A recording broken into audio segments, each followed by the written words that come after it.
வாஸ்து என்பது இன்னைக்கு பார்த்து கொண்டிருக்கிற கோணத்தை காட்டிலும் நம்ம பார்க்கக்கூடிய கோணம் முற்றிலும் மாறுபட்ட கோணம்.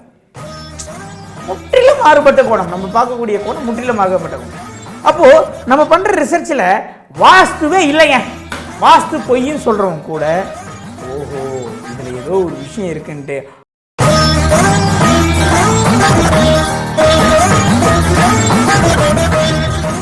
தலைமை யார் ஏற்கிறார்களோ அவர்கள் பாதிக்கப்படுவார். ஒரு கோவில்ல வாஸ்து சரியில்லைன்னா ஐயரை பாதிக்கும், உங்களை பாதிக்காது, வழிபடுறவங்களை பாதிக்காது, அந்த பூசாரியை பாதிக்கும். ஆனா அந்த கோயிலுக்கு போறவங்க நல்லா இருக்கும். புரியுதுங்களா?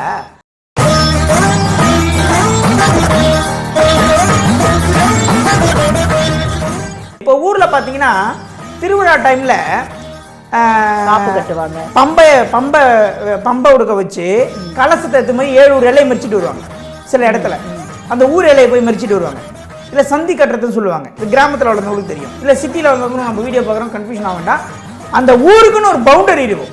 இத்தனை கிலோமீட்டர்ல இருந்து இத்தனை கிலோமீட்டர் வரைக்கும் இந்த பெருங்கரணை என்ற ஒரு ஊர் இருக்கு அப்படின்னு ஒரு பவுண்டரி இருக்கும்.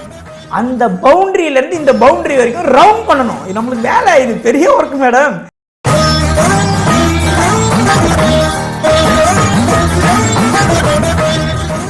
டிவைன் வுட்ஸ் நேயர்களுக்கு அன்பான வணக்கங்கள்.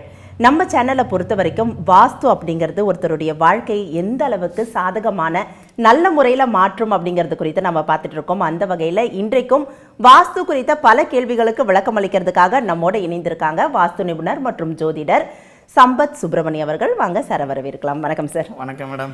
சார், பொதுவாகவே வாஸ்து நம்ம வீட்டுக்கு நிறைய சொல்லிக்கிட்டே இருக்கீங்க, எந்தெந்த மூலையில் என்ன இருக்கலாம் இருக்கக்கூடாது அப்படிங்கிறது வரைக்கும் சொல்லிட்டு இருக்கீங்க.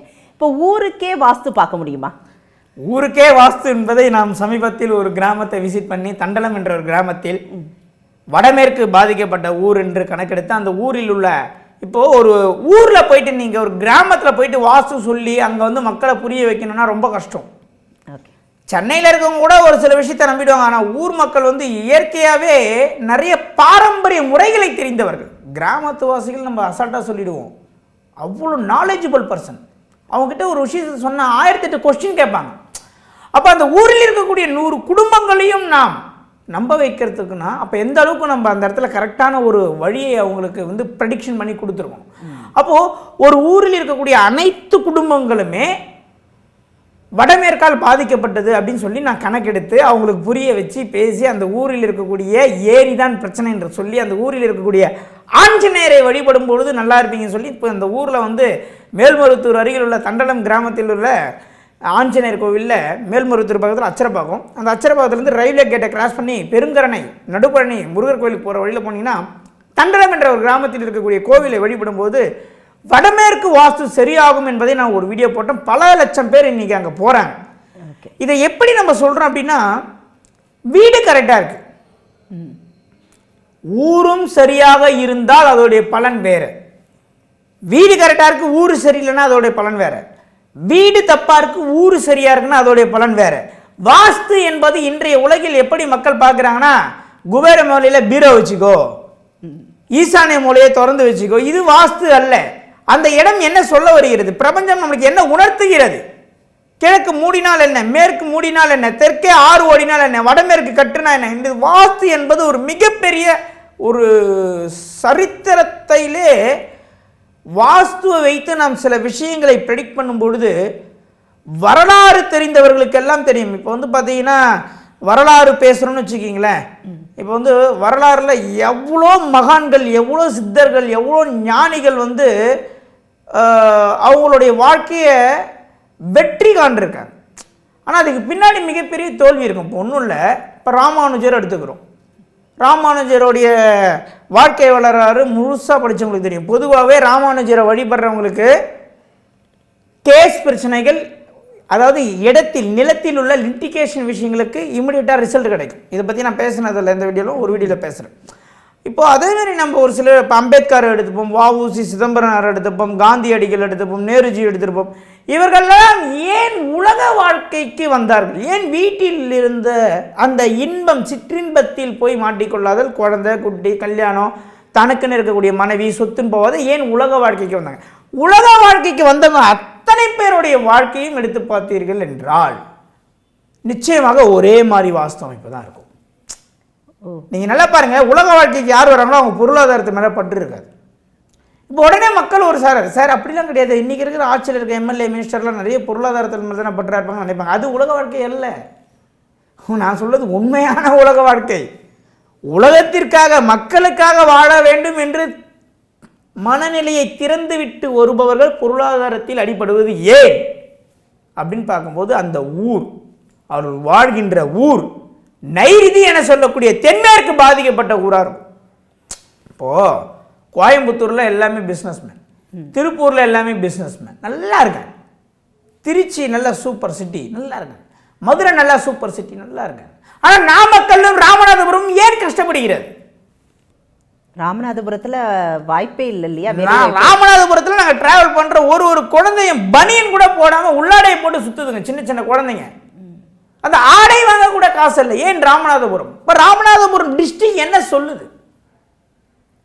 அப்போ இந்த ஊர், அப்போ ராமநாதபுரத்தில் வாஸ்துபடி வீடே இல்லையா? எவ்வளோ வீடு வாஸ்துபடி கட்டியிருக்காங்களே. வடகிழக்கில் உச்சத்தில் ஜன்னலே, உச்சத்தில் வாசல், நல்ல காம்பவுண்ட். அப்போ அந்த ஊர் என்ன ஒரு மனிதனை தீர்மானிக்கிறது என்பதை நாம் ரொம்ப நல்லா தெரிஞ்சுக்கணும்.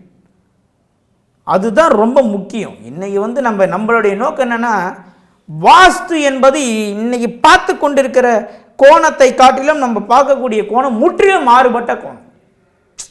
முற்றிலும் மாறுபட்ட கோணம். நம்ம பார்க்கக்கூடிய கோணம் முற்றிலும் மாறுபட்ட கோணம்.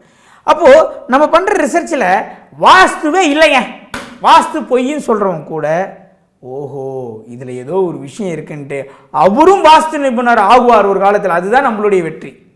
அப்போது ஒரு ஊர் சரியாக இருக்க வேண்டும். அந்த ஊர் சரியாக இருந்தால் அந்த ஊருடைய தலைவர் சரியாக இருப்பார். இதுதான் கான்செப்ட்.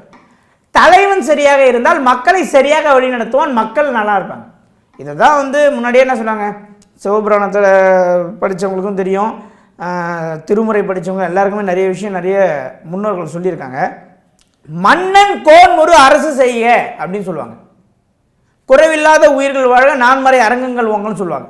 அப்போ ஒரு மன்னன் சரியாக இருக்க வேண்டும், அவனுடைய புத்தி சுவாதனம் சரியாக இருக்க வேண்டும், நல்ல கொள்கைகளை மக்களுக்கு செய்ய வேண்டும், தனக்கு ஓட்டு போட்ட மக்களை காப்பாற்ற வேண்டும் ஒரு தலைவன் நினைக்கிறேன்னா முதல்ல அந்த ஊர் தலைவன் நல்லா இருக்கணும்னா அந்த ஊர் நல்லா இருக்கணும். அந்த ஊருடைய வாஸ்து நல்லா இருந்தால் தான் அந்த ஊர் தலைவர் நல்லா இருப்பார். சரி, இப்படி எடுத்துக்கலாமா நம்ம? இப்போ ஒருவேளை இந்த ஊர் சரியில்லை, அப்போ அதுக்கு அமைகிற தலைவன் சரியாகவே இருக்க மாட்டான். 100% கரெக்ட். அந்த ஊருடைய மொத்த பாதிப்பும் முதல்ல தலைவரை தான் தாகும். நீங்க கணக்கு எடுத்துக்கீங்களா, ஒரு ரிசர்ச் சொல்றேன். ஒரு பதவி ஏற்பார் ஊர் தலைவரா, அவங்க வீட்டில் ஒரு இழப்பு நடக்கும். ஒரு வருஷம் இல்லை 1.5 வருஷத்துல அவங்க வீட்டில் ஒரு ஆக்சிடென்ட் நடக்கும். காரணம் என்னன்னா, அவர் ஊர் தலைவராக ஏற்றோடனே அந்த ஊருடைய வாஸ்துவை அவர் வாங்கிக்கிறார். அவர் தானே தலைவர். ஆமாம், அவர் தானே தலைவர். நீங்கள் ஒவ்வொரு தலைவரும் கிராமத்தில் சென்று கொண்டு பாருங்கள், கடனாவோ பேருக்கு தான் பஞ்சாயத்து தலைவர் கடனா இருப்பார், பொண்ணுடைய வாழ்க்கை சரி இருக்காது, பையனை இழந்திருப்பாரு, பிரச்சனையில் மாட்டியிருப்பாரு. இவர் என்ன நினச்சிப்பாரு, நம்ம தலைவர் ஆகிட்டோம், கந்திருஷ்டி இல்லை எவனை செய்வனை வச்சுட்டான், அதனால நம்ம தலைவர் ஆனதுலேருந்து இன்னொரு நாள் பிரச்சனையாக இருக்குன்னு நினைப்பார். கிடையாது, அந்த ஊருடைய வாஸ்து தலைவரை தான் முதல்ல பாதிக்கும். இது தெரிஞ்சுதுன்னா முதல்ல பஞ்சாயத்து எலெக்ஷனில் நிற்கிறோன்னு நிறைய பேர் நிற்க மாட்டாங்க. அடப்பா தலைவர் போஸ்டிங்க வேணாடா சாமி. இது எல்லாம் சேவை செய்யறவங்களுக்கு சரி.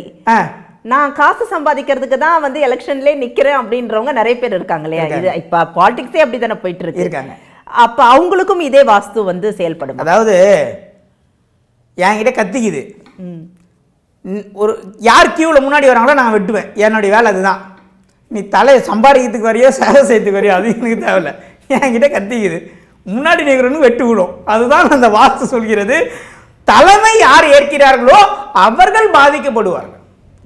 ஒரு கோவிலில் வாஸ்து சரியில்லைன்னா ஐயரை பாதிக்கும், உங்களை பாதிக்காது, வழிபடுறவங்கள பாதிக்காது, அந்த பூசாரியை பாதிக்கும். ஆனால் அந்த கோயிலுக்கு போகிறவங்க நல்லா இருப்பான். புரியுதுங்களா? அப்போ நீங்க கணக்கெடுக்கணும். சும்மா சம்பத் சுப்பிரமணியம் சொல்றேன், நான் சுத்துறேன் மேடம், இதுக்கு காஷ்மீர்ல இருந்து கன்னியாகுமரி வரைக்கும் சுத்துறேன், ஒரு கிராமம் பயணிக்கிறேன். பட் இதுக்கு எதனாச்சும் விதிவிலக்கு இருக்கா? இருக்கு மேடம், இருக்கு. அந்த ஊர் தலைவரும் அந்த ஊர் மக்களும் ஒன்று கூடி சில விஷயங்களை நாம் சொல்லக்கூடிய விஷயங்களை கொஞ்சம் கலந்து, இப்போ வீடு சரியில்லாம் இடிச்சிடலாம். ஆமா, வீடு சரியில்லாம் மாத்திக்கலாம், ஊரே சரியில்லைன்னா பண்ண முடியும். இப்போ வடிவேல் ஒரு படத்துல கணத்தையே காணும் மாதிரி ஊரே காணும், அத்திப்பட்டி மாதிரியே ஊரை நம்ம மூடிட முடியுமா? முடியாது, பாசிபிள் கிடையாது. அப்போ மாற்று வழி ஏற்படுத்து. ஒரு சிறந்த ஆசானுக்கு என்ன வழி தெரியுங்களா? இப்போ ஒரு மெக்கானிக், நல்ல மெக்கானிக் என்ன ஆகுது தெரியுமா? சரியில்லாத வண்டியை சரி செய்து தருவது தான். வண்டியை வித்துருப்பா புது வண்டி வாங்கின்னு சொல்லக்கூடாது. நல்ல மருத்துவருக்கு என்ன அழகு? முடிந்த அளவுக்கு மாத்திரை போடாமல் காப்பாற்றணும், இல்லை மாத்திரை போட்டு காப்பாற்றணும், எடுத்த உடனே சர்ஜரி பண்ணக்கூடாது. முதல்ல ஒரு நல்ல ஜோதிடருக்கு என்ன அழகு? பிரச்சனை தான், பிரச்சனைன்ட்டு ஊரை விட்டு ஓடிட்டு சொல்லணுமா? நான் கிடையாது. அந்த இடத்தில் அவர்களை எப்படி வாழ வைக்க வேண்டும் என்பது தான் ஒரு நல்ல வாஸ்து நிபுணருக்கு அழகு. அப்போ அந்த ஊரில் இருக்க பிரச்சனை என்ன, அந்த ஊர் மக்களுக்கு என்ன தேவை, தலைவர் எப்படி பாதிக்கப்பட்டிருக்கார், இதெல்லாம் ஊர் மக்கள் கூட ஒன்றா சேர்ந்து பேசி அந்த இடத்தில் நம்ம பரிகாரம் கண்டிப்பாக பலிக்காது. வாங்க ஊர் மக்கள் எல்லாம், கிராம மக்கள்லாம் என்கிட்ட வாஸ்து பாருங்க, 10 லட்சம் கொடுங்க பரிகாரம், அதுக்கு அதெல்லாம் வேலை செய்யாது. அங்கே இருக்கக்கூடிய வாஸ்து குறைபாட்டுக்கு எந்த தெய்வத்தை அந்த கிராம மக்கள் பிடித்தால் அந்த கிராமமே சாப விமோசனம் பெற்று மிகப்பெரிய அளவில் வெற்றி அடைவார். நிச்சயமா நிறைய புராணங்கள்ல சாபம் பெற்ற கிராமங்கள் அப்படின்னு சொல்லிட்டு நம்ம பார்த்துருக்கோம். ஒரு புல்லு பூண்டு கூட முளைக்காது. அப்ப அந்த கிராமங்களையும் இந்த வாஸ்து சரியில்லாம இருந்திருக்கலாம். வாஸ்து சரியில்லாமல் தான் முக்காவாசி கிராமங்கள் இன்னைக்கும் இருக்கு. அதுவும் திருவண்ணாமலை மாவட்டம், காஞ்சிபுரம் மாவட்டம், விழுப்புரம் மாவட்டத்தில் முக்காவாசி கிராமங்கள் அடிபட்டு போயிருப்பதை நான் வாஸ்து ரீதியாக அடித்து ஆணித்தரமாக சொல்ல முடியும். சரி, இப்போ வாஸ்து வீட்டுக்கு பார்க்குறோன்னா நம்ம 4 கார்னர்ஸ் வச்சு நம்ம பார்த்துருவோம்.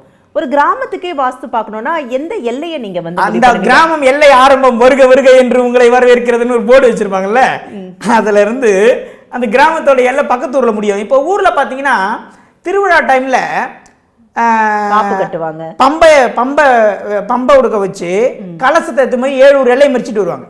சில இடத்துல அந்த ஊர் எல்லையை போய் மறிச்சிட்டு வருவாங்க. இல்லை சந்தி கட்டுறதுன்னு சொல்லுவாங்க. இது கிராமத்தில் வளர்ந்தவங்களுக்கு தெரியும். இல்லை சிட்டியில் வளர்ந்தவங்களும் நம்ம வீடியோ பார்க்குறோம், கன்ஃபியூஷன் ஆக வேண்டாம்.